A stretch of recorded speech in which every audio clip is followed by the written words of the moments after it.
കാഴ്ചയ്ക്ക് പരിമിതിയുള്ള തിമായിയുടെ മകൻ യേശു വരുന്നു എന്നറിഞ്ഞപ്പോൾ, ദാവീദ് പുത്ര യേശുവേ, എന്നോട് കരുണ തോന്നണമേ എന്ന് നിലവിളിച്ചു.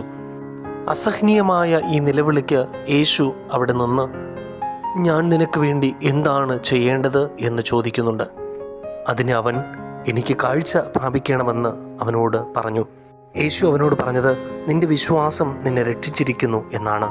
ഉടനെ കാഴ്ച പ്രാപിച്ച ആ മനുഷ്യൻ യേശുവിനെ യാത്രയിൽ അനുഗമിച്ചു. ഈ യാത്ര അത് ക്രൂശിലേക്കുള്ള യാത്രയാണ്. അനുഗമനത്തിന് അക്ലോത്തിയോ എന്ന ഗ്രീക്ക് പദം ഉപയോഗിച്ചിരിക്കുമ്പോൾ, 1-ാം നൂറ്റാണ്ടിൽ ഒരുവനെ ഗുരുവായി സ്വീകരിച്ചു കഴിഞ്ഞാൽ അവനുള്ള സകലതും ഉപേക്ഷിച്ച് ഗുരുവിൻ്റെ പിന്നാലെ പോകാറുണ്ട്. അതിനായും ഈ വാക്ക് ഉപയോഗിക്കുന്നു. ജീവിതത്തിൽ ഒരുപാട് നന്മകൾ സ്വീകരിച്ച നാം ദൈവത്തിൽ നിന്ന് അകന്നു പോകും. കാഴ്ച പ്രാപിച്ച ആ മനുഷ്യൻ യേശുവിനോട് കൂടെ പോവുകയാണ്. യേശുവിനോട് കൂടെ പോകുന്ന ക്രൂശിൻ്റെ നവദർശനം പിൻപറ്റുവാൻ ദൈവം നമ്മെ സഹായിക്കട്ടെ.